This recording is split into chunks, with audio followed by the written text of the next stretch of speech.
अस्सलामुअलैकुम फ्रेंड्स, मैं आपको वेलकम करता हूँ MGD 611 के लेक्चर नंबर 31 में। लेक्चर नंबर 31 का मेन टाइटल है कोड ऑफ कॉर्पोरेट गवर्नेंस। हम बिज़नेस एंड लेबर लॉ की शॉर्ट लेक्चर सीरीज़ को कवर कर रहे हैं। आज के लेक्चर का पहला टॉपिक हमारा होगा code of corporate governance. Second topic हम डिस्कस करेंगे board of director. Third topic हमारा होगा qualification and eligibility to act as a director. Fourth हमारा टॉपिक होगा tenure of office of director. Fifth हमारा टॉपिक होगा responsibilities, powers and function of board of director. Six topic हमारा होगा corporate and financial reporting framework. Seventh हमारा topic होगा auditor not to hold shares.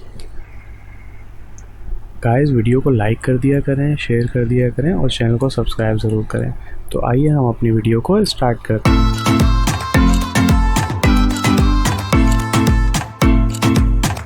Friends, जैसा कि हम स्लाइड्स में देख चुके हैं, लेक्चर नंबर 31 का मेन टाइटल है कोड ऑफ कॉर्पोरेट गवर्नेंस। इसके मुख्तलिफ टॉपिक्स को हम वन बाय वन डिटेल से डिस्कस करते हैं। फर्स्ट पे हमारे पास हेडिंग है code of corporate governance. This code is circulated by SECP, security exchange commission of Pakistan, vide notification dated 28 March 2002। This code cover the following areas. ये कोड जो है वो सर्कुलेट किया गया था SECP यानी कि security exchange commission of Pakistan की जानिब से, और ये नोटिफिकेशन जिस डेट को जारी हुआ था वो डेट थी 28 मार्च 2002। ये इंपॉर्टेंट हो सकता है आपकी MCQs के लिए, तो लायदा इसको आप याद रखिएगा। Listed company should have independent non executive directors on their boards including those representing minority interest. जो लिस्टेड कंपनी से मुराद ये है कि जो कंपनी स्टॉक एक्सचेंज के अंदर लिस्ट होती हैं वो अपने शेयर्स वगैरह वहाँ पे सोल्ड करती हैं, तो उनका क्या होता है कि उनके पास जो इंडिपेंडेंट और नॉन एग्जीक्यूटिव डायरेक्टर्स होने चाहिए उनके बोर्ड के अंदर, including those representing minority interest. उनमें वो डायरेक्टर्स भी शामिल होने चाहिए जो कि माइनॉरिटी के इंटरेस्ट को वहाँ पे पेश कर रहे हो। माइनॉरिटी से मुराद क्या होता है, जैसे कि हम पाकिस्तान में रहते हैं तो यहाँ पे जो मुसलमान जो हैं वो डोमिनेट कर रहे होते हैं, और माइनॉरिटी की अगर बात करें तो हिंदू, क्रिश्चियन और इसके अलावा जितने भी मज़ाहिब के लोग हमारे मुल्क में रहते हैं वो माइनॉरिटी के अंदर आ जाते हैं। Minority shareholder should be facilitated to contest director election through proxy socialization। इससे मुराद ये है कि जो माइनॉरिटी शेयर होल्डर हैं उनको फैसिलिटेट किया जाए कि वो एज अ डायरेक्टर के लिए इलेक्शन में हिस्सा भी ले सकें। The board must include at least one independent director represented institutional equity interest e.g. Banking, financial institution and insurance companies. जिस तरीके से अभी ऊपर बात हुई थी कि एक डायरेक्टर ऐसा होना चाहिए जो माइनॉरिटी के इंटरेस्ट को प्रेजेंट करे, इसी तरीके से एक इंडिपेंडेंट डायरेक्टर ऐसा भी होना चाहिए जो कि इंस्टीट्यूशनल जो मुख्तलिफ इंस्टीट्यूट हैं जैसे कि बैंकिंग हो गया, फाइनेंशियल इंस्टीट्यूशन हो गया और इंश्योरेंस कंपनी जो है इनकी भी इंटरेस्ट को वहाँ पे पेश कर रहा हो। एग्जीक्यूटिव डायरेक्टर वर्किंग और full time should not exceed 75% of elected directors. जो एग्जीक्यूटिव डायरेक्टर हैं भले वो पार्ट टाइम वर्किंग कर रहा हो या फुल टाइम वर्किंग कर रहा हो, 70% ऑफ इलेक्टेड डायरेक्टर से ज़्यादा नहीं होना चाहिए। उसमें चीफ एग्जीक्यूटिव भी इंक्लूडेड हैं। एक्सेप्शन में भी guaranteed by the security exchange commission of Pakistan. इस सिलसिले में जो है 75% का जो रूल है इसको एग्जेम्प्ट कर सकती है कौन? SECP, security exchange commission of Pakistan. Declaration by director. Director of listed companies must declare that they are aware of their duties and power under relevant laws। जो डायरेक्टर्स होंगे, सेलेक्ट हो जाएंगे इलेक्शन के बाद मुख्तलिफ कंपनीज़ के लिए, वो इस चीज़ को डिक्लेयर करेंगे। अब ये डिक्लेरेशन यहाँ पे रिटन भी हो सकता है और वर्बल भी हो सकता है, इस चीज़ को यहाँ पे मेंशन नहीं किया गया, बल्कि वो डिक्लेयर करेंगे कि उनको पता है कि उनकी रिस्पॉन्सिबिलिटीज़ क्या हैं और पावर क्या हैं और किस कानून के तहत वो जो है इस चीज़ को इस्तेमाल करेंगे, इस चीज़ से वो बखूफ़ी वाकिफ़ हैं। The companies memorandum and article of association and listing regulation of the stock exchanges in Pakistan at the time of filing their consent to act as a director. ये दोनों चीज़ें रिटन फॉर्म में कहाँ पे मेंशन होंगी? मेमोरेंडम में और article of association में। अब कंपनी का मेमोरेंडम क्या होता है और आर्टिकल ऑफ एसोसिएशन क्या होता है, इसके बारे में डिटेल में हम ऊपर लेक्चर्स में कवर कर आ चुके हैं, तो अगर आपने वो लेक्चर नहीं देखे तो आप वो लेक्चर देख लीजिएगा। अच्छा गाइस, इसमें परेशान होने की ज़रूरत नहीं है कि मैं यहाँ पे क्लिक कर रहा हूँ तो ये सारी डिटेल खुल रही है।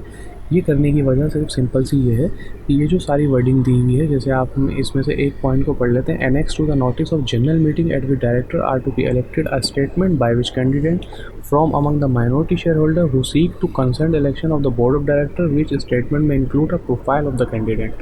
अब इसमें देखें, इसमें जो वर्ड्स यूज़ किए गए हैं और जो टेक्निकल टर्म्स यूज़ की गई हैं वो बहुत ज़्यादा डिफ़िकल्ट हैं उनको पढ़ना पड़ेगा आपको एंड देन उनको सर्च करना पड़ेगा और जाके फिर आपका कॉन्सेप्ट क्लियर होगा।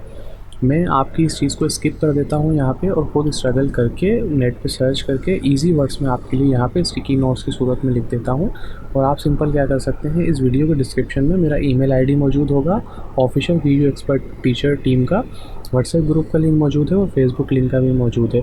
आपको जो तरीका सूटेबल हो उस पर आप हमारी टीम से कांटेक्ट कर सकते हैं और मैं या मेरी टीम का कोई भी बंदा आपको फ्री ऑफ कॉस्ट ये नोट्स प्रोवाइड कर देगा। बस आपसे हमें रिक्वायरमेंट क्या होती है कि आप वीडियो को लाइक कर दिया करें और शेयर ज़रूर कर दिया करें। सेकंड हमारी हेडिंग है qualification and eligibility to act as a director, के क्वालिफिकेशन क्या होनी चाहिए और एलिजिबिलिटी के मिनिमम क्राइटेरिया क्या होता है डायरेक्टर बनने के लिए। No listed company shall have as director a person who is serving as a director of 10 other listed company. कोई भी कंपनी जो है उस बंदे को डायरेक्टर अपॉइंट नहीं कर सकती जो कि करंटली जो है डायरेक्टर के तौर पर अपनी खिदमात अंजाम दे रहा हो 10 मुख्तलिफ अलग कंपनीज़ में। No person shall be elected और nominated as a director of a listed company if, कोई भी बंदा नॉमिनेट नहीं हो सकता और डायरेक्टर नहीं बन सकता लिस्टेड कंपनीज़ का। किस बिना के ऊपर, वो नीचे वजूहात दी हुई हैं। नंबर 1 वजूहात ये है, his name is not borne on the register general of tax payer except where such person is a non residence. यानी कि अगर जिस बंदे को आप डायरेक्टर बनाना चाह रहे हैं अगर उसका नाम नेशनल टैक्स पेयर्स की लिस्ट में नहीं है तो वो डायरेक्टर नहीं बन सकता। इसकी कंडीशन ये है कि अगर वो बंदा नॉन रेजिडेंट हो यानी कि पाकिस्तानी ना हो, अमेरिकन हो या किसी भी अलग कंट्री से ताल्लुक़ रखता हो तो फिर ये रिक्वायरमेंट वहाँ पर एग्जेम्प्ट हो जाती है, यानी कि इसकी ज़रूरत नहीं रहती। He has been convicted by a court to competent jurisdiction as a defaulter in payment of any loan to a banking company। या ऐसा बंदा डायरेक्टर नहीं बन सकता जो कोर्ट की तरफ से इसको कंटेम्प्ट किया गया हो और डिफ़ॉल्टर डिक्लेयर किया गया हो कि इस बंदे ने किसी बैंक की पेमेंट करनी थी लोन की और इसने अदा नहीं की और अभी ये डिफ़ॉल्टर है, तो ऐसे बंदे को भी आज डायरेक्टर नहीं बना सकते। उसके बाद रीज़न क्या है, a listed company shall endeavour that no person is elected और nominated as a director if he और his spouse is engage in the business of stock brokerage unless specifically exempted by securities and exchange commission of Pakistan. कोई भी listed company किसी ऐसे बंदे को director नहीं बना सकती जो बंदा या उसकी वाइफ इंगेज हो स्टॉक ब्रोकरेज के बिजनेस में। स्टॉक ब्रोकरेज से मुराद ये होती है, जैसे आपने रियल एस्टेट का बिज़नेस देखा होगा, प्रॉपर्टी का बिज़नेस, उसमें क्या करते हैं जो प्रॉपर्टी एजेंट होता है वो आपको घर ख़रीद के दे रहा होता है या तो फिर आपको घर वो रेंट पे दिला रहा होता है और वो दोनों पार्टीज से, रेंट पे लेने वाले से और रेंट पे देने वाले से, दोनों से कुछ कमीशन चार्ज करता है। इसी तरीके से स्टॉक ब्रोकरेज में क्या होता है कि ये स्टॉक एजेंट्स होते हैं जो हेल्प कर रहे होते हैं मुख्तलिफ बड़ी बड़ी ऑर्गेनाइजेशन की या मुख्तलिफ लोगों की। डिपेंड करता है कि स्टॉक ब्रोकरेज या स्टॉक एजेंट कितने बड़े पैमाने पे काम कर रहा है। अगर वो कंपनीज़ को डील कर रहा है या तो वो इंडिविजुअल्स को डील कर रहा है तो दोनों कंडीशन के अंदर ऐसा बंदा जो है वो डायरेक्टर नहीं बन सकता। आगे एक एग्जाम्पशन दी हुई है, अगर SECP अलाउ करता है उसको तो आप उसको डायरेक्टर बना सकते हैं।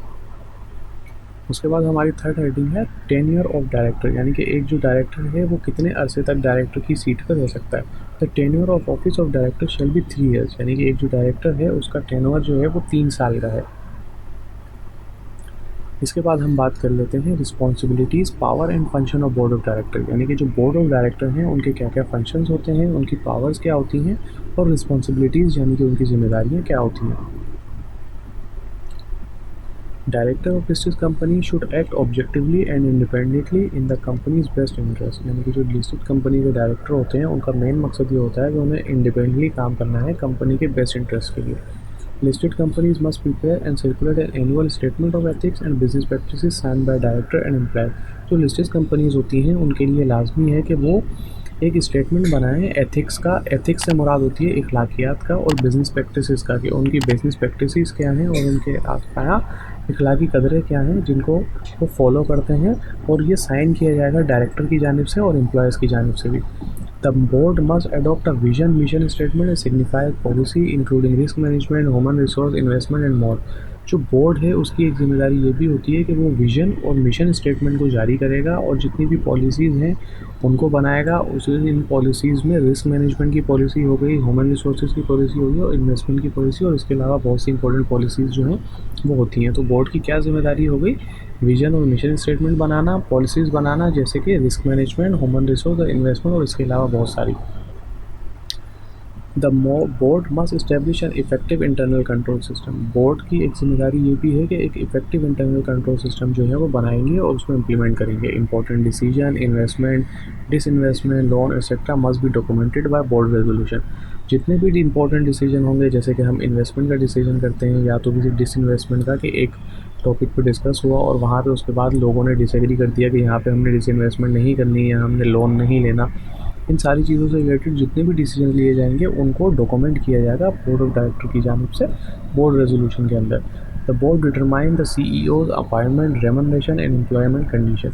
बोर्ड की एक जिम्मेदारी ये भी है कि वो कोई अगर चीफ एग्जीक्यूटिव ऑफिसर अपॉइंट करेगा, उसकी सैलरी कितनी होगी वो डिसाइड करेगा और उसकी एम्प्लॉयमेंट कंडीशन क्या होंगी, इन सारी चीज़ों को बोर्ड जो है वो डिसाइड करेगा। मुदारबात and non banking financial institution must adopt an investment policy and disclose in their annual interest. अब यहाँ पे बात हो रही है मुदारबा and non banking financial institution की। वो क्या करेंगे कि अपनी इन्वेस्टमेंट पॉलिसी बनाएंगे और उसको डिस्क्लोज करेंगे अपने हर साल एनुअल रिपोर्ट के अंदर। The chairman of the listed company should preferably be a non executive director. जो चेयरमैन होगा लिस्टेड कंपनीज का वो जो है वो नॉन एग्जीक्यूटिव डायरेक्टर होगा। ये प्रीफर किया जाता है कि ऐसा होना चाहिए ताकि जो पूरा सिस्टम है वो फ्लॉलेस ले चुके और इजी रह सके। और वो जो है वो इतना ज़्यादा, यानी कि अगर वो एग्जीक्यूटिव डायरेक्टर होगा तो उसका अपना पर्सनल इंटरेस्ट आ जाएगा इसके अंदर, क्योंकि वो भी एज ए जॉब कर रहा होगा। वो अगर नॉन एग्जीक्यूटिव डायरेक्टर होगा तो वो एक पैरेलल और एक ट्रांसपेरेंट सिस्टम को डेवलप करेगा। The roles and responsibilities of the chairman and chief executive must be clearly defined regardless of whether they are the same individual और सेपरेट इंडिविजुअल। चेयरमैन और जो चीफ एग्जीक्यूटिव हैं, इनकी जो रिस्पॉन्सिबिलिटीज़ हैं, जो इनकी पावर्स हैं, जो इनके फंक्शंस हैं, वो क्लियरली डिफाइंड होने चाहिए बोर्ड की जानिब से। और इस चीज़ को अगर दोनों, यानी कि चेयरमैन और चीफ एग्जीक्यूटिव अगर दोनों एक ही बंदे हैं, फिर भी आपको जो इनकी रिस्पॉन्सिबिलिटीज़ हैं, फंक्शन है, उनको क्लियरली डिफाइन करना है। इस चीज़ की आपको एग्जेम्पशन नहीं है कि अगर अगर चेयरमैन और चीफ एग्जीक्यूटिव जो हैं वो एक ही पर्सन है तो फिर आपने फंक्शंस को क्लियरली डिफाइन नहीं करने, बल्कि आपने हर सूरत में डिफाइन करना है, भले वो एक ही पर्सन हो या दो अलग अलग पर्सन हो। Significant issues for this purpose may include annual business plan, cash flow projection, forecast and long-term plans, budget including capital, manpower and overhead budget along with variance analysis। ये सारे significant issues आ रहे हैं जिन issues को handle करना होता है एक listed company के अंदर। Internal audit report including cases of fraud or irregularities or material nature, management letter issued by external auditor, यानी external auditors जो वगैरह आते हैं वो जो management letter issue करते हैं उनको देखना होता है। Default in payment of principal and interest including penalties on late payment and other dues. अगर आप कोई पेमेंट करने में डिफ़ॉल्ट कर गए हैं, भले वो प्रिंसिपल पेमेंट हो या इंटरेस्ट की पेमेंट हो। प्रिंसिपल पेमेंट ये होती है कि अगर आपने 1 लाख रुपए का लोन लिया है तो 1 लाख रुपए जो है वो प्रिंसिपल पेमेंट है, उसके बाद उसके ऊपर इंटरेस्ट। तो प्रिंसिपल पेमेंट के ऊपर जो इंटरेस्ट होता है वो इंटरेस्ट अलग होगा और प्रिंसिपल पेमेंट अलग होगी। अगर आपको पेनल्टीज़ लग रही हैं, अगर आप लेट पेमेंट हो गए या फिर और किस्म के ड्यूज़ हैं, क्रेडिटर्स जैसे कि बैंक हो गए, फाइनेंशियल इंस्टीट्यूशन हो गए, और डिफेल्ट पेमेंट ऑफ पब्लिक डिपॉजिट, यानी कि पब्लिक ने जो आपके साथ इन्वेस्टमेंट वगैरह की है वो अगर आप करने में फेल हो गए तो ये सारे इश्यूज़ भी आ सकते हैं। Payment for goodwill, brand equity और इंटेलेक्चुअल प्रॉपर्टी, यानी कि गुडविल की हो गई, ब्रांड इक्विटी हो गई, या किसी इंटेलेक्चुअल प्रॉपर्टी में आप डील कर रहे हैं तो उसकी पेमेंट इश्यूज़ वगैरह जो है वो आपको फेस करने पड़ सकते हैं। Corporate and financial reporting framework. The director report to share holder. Director जो शेयर होल्डर को रिपोर्ट देते हैं या कॉर्पोरेट और फाइनेंशियल रिपोर्टिंग जो कहलाती है वो क्या होती है, वो यहाँ पे हम देख लेते हैं। Financial statement Fairlie represent the companies state of affair, operation, cash flows and change in equity. Normally जो फाइनेंशियल स्टेटमेंट होते हैं, अगर आपने अकाउंटिंग पढ़ी हो तो वो क्या कर रहे होते हैं, कंपनी के स्टेट ऑफ अफेयर को रिप्रेजेंट कर रहे होते हैं कि ऑपरेशनल एक्सपेंसेस क्या आ रहे हैं, कितने कैश फ्लो हो रहे हैं, इक्विटी में कितनी चेंजेस आ रही हैं। इक्विटी से मुराद होती है कि जो इन्वेस्टर हैं या जो कंपनी के मालिक हैं वो कितनी इन्वेस्टमेंट कर रहे हैं, कितना कैपिटल जो है वो अपने लगा रहे हैं। प्रॉपर बुक ऑफ अकाउंट और मेंटेन, इसमें जो है वो प्रॉपर बुक्स अकाउंट की मेंटेन की जाती है। Consistent and appropriate accounting policies are followed with a reasonable prudent judgment, यानी कि कंसिस्टेंट और अप्रोप्रिएट अकाउंटिंग पॉलिसीज़ फॉलो की जाती हैं जिनके अंदर रीजनेबल और प्रूडेंट जजमेंट होती है। यानी कि अगर कोई ऑडिटर आगे रिपोर्ट देखता है या कोई एक्सटर्नल इंडिविजुअल आगे इस रिपोर्ट को देखता है तो उसको ईजिली समझ में आ रही होती है। वो सारी रिपोर्टें जो है वो अकाउंटिंग स्टैंडर्ड जो पाकिस्तान में फॉलो किए जाते हैं उनको देखते हुए बनाई जा रही होती है और उनको डिस्क्लोज़ किया जा रहा होता है। The internal control system is sound and effectively implemented. अगर कोई आके आपको ऑडिट करता है तो उसको नज़र आना चाहिए कि जो इंटरनल सिस्टम है अकाउंटिंग से रिलेटेड वो बहुत ज़्यादा कंट्रोल्ड है और इफेक्टिवली इम्प्लीमेंट हुआ हुआ है और वो अपना काम पूरे तरीके से कर रहा है। The companies ability to continue as a going concern is not significant doubt, यानी कि कंपनी जो कंटिन्यू काम कर रही है इस पर कोई शक नहीं होना चाहिए कि कंपनी जो है वो कुछ करप्शन कर रही है या कुछ गलत काम कर रही है या अकाउंट्स में जो है वो हेर फेर कर रही है। Corporate governance best practices as detailed in the listing regulation are adhere to without material departure additional statement of director report, यानी कि जो कॉर्पोरेट गवर्नेंस की बेस्ट प्रैक्टिसेस हैं जो कि रेगुलेशन के अंदर लिखी हुई हैं SEC पे इस कोड ऑफ कंडक्ट में कि अकाउंट किस तरीके से मेंटेन करने हैं, दूसरी चीज़ें किस तरीके से करनी है, तो ये फॉलो होनी चाहिए और अच्छे तरीके से इम्प्लीमेंट होनी चाहिए कंपनीज़ के अंदर। If the company is not giving a concern reason और disclose significant deviation in operating review from the previous year highlighted with explanation, अगर कंपनी जो है वो कुछ चीज़ों को डिस्क्लोज़ नहीं कर रही या उनके ऊपर रीज़न नहीं दे रही तो या इस दफ़ा कोई अच्छा बिज़नेस नहीं कर पाई है या कुछ पिछले ईयर्स के मुकाबले में इस ईयर में चेंजिंग आ रही है, तो आप क्या करेंगे कि पिछले ईयर्स को हाईलाइट करेंगे उन चीज़ों को कि पिछले साल हमारा ये बिज़नेस था और इसमें ये काउंटर मेजर्स थे जो हमने लिए थे, इसलिए हम अच्छा परफॉर्म कर पाए और इस बार अगर हम अच्छा नहीं परफॉर्म कर पा रहे तो उसके पीछे ये सारे रीज़न्स हैं। तो प्रीवियस ईयर को हाईलाइट करते हुए आपने एक्सप्लेनेशन देनी होती है। की operating and financial data of the last 6 year are summarized, यानी कि जो फाइनेंशियल डेटा है वो लास्ट 6 साल का कम से कम समराइज्ड फॉर्म में अवेलेबल होना चाहिए रिपोर्ट के अंदर। Reason for not declaring dividend और issuing bonus share are provided, अगर आप डिविडेंड नहीं दे रहे हैं या बोनस शेयर इशू नहीं कर रहे तो आपको उसके रीजंस देने पड़ेंगे कि आप ऐसा क्यों कर रहे हैं। Outstanding statutory payment for taxes duties etcetera are disclosed with explanation, यानी जितने आपने टैक्सेस वगैरह दिए हैं ड्यूटीज़ पे की हैं वो सारी चीज़ें जो है डिस्क्लोज्ड होनी चाहिए एक्सप्लेनेशन के अगेंस्ट। एक्सप्लेनेशन से यहाँ मुराद ये है कि अगर आपने कोई मशीनरी परचेज़ की है उसके ऊपर 1 करोड़ की मशीनरी, उसके ऊपर आपने 10 लाख 20 लाख रुपये जितना भी टैक्स दिया है ड्यूटी पे की है, अगर आपने बाहर से वो इम्पोर्ट की है तो आपने जो ड्यूटी पे की है और जो टैक्स अदा किया है वो सारी चीज़ें जो है एक्सप्लेन होनी चाहिए और उनकी इन्वॉइसेस, स्लिप, सेल्स डीड और सारी चीज़ें जो हैं वो वहाँ पे अवेलेबल होनी चाहिए।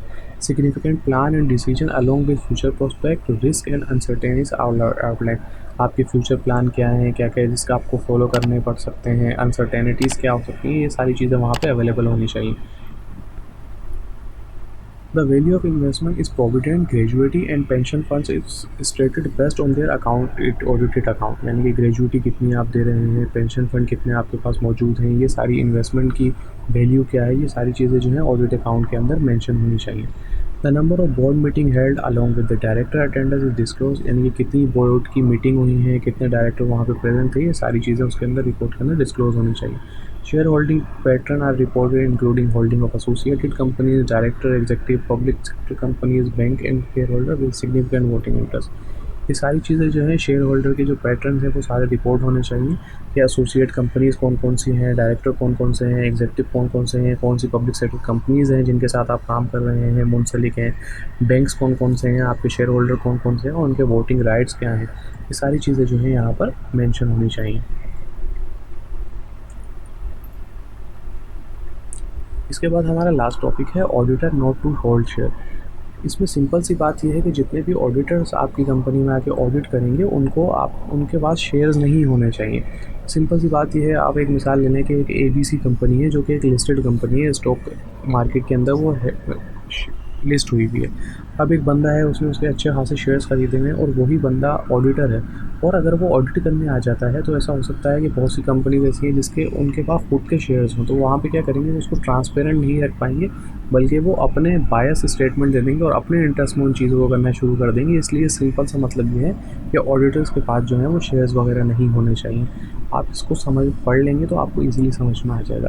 तो गाइस ये था आज का लेक्चर, मैं उम्मीद करता हूँ आपको समझ आया होगा। इससे रिलेटेड अगर कोई भी कन्फ्यूजन है तो आप कमेंट सेक्शन में हमें बता सकते हैं, आपकी कोई सजेशन है तो मोस्टली वेलकम, आप कमेंट सेक्शन में बता सकते हैं। वीडियो को लाइक करें, शेयर करें, चैनल को सब्सक्राइब करें। आज की वीडियो में इतना ही, मिलते हैं अगली वीडियो में, जब तक के लिए अल्लाह हाफ़िज़।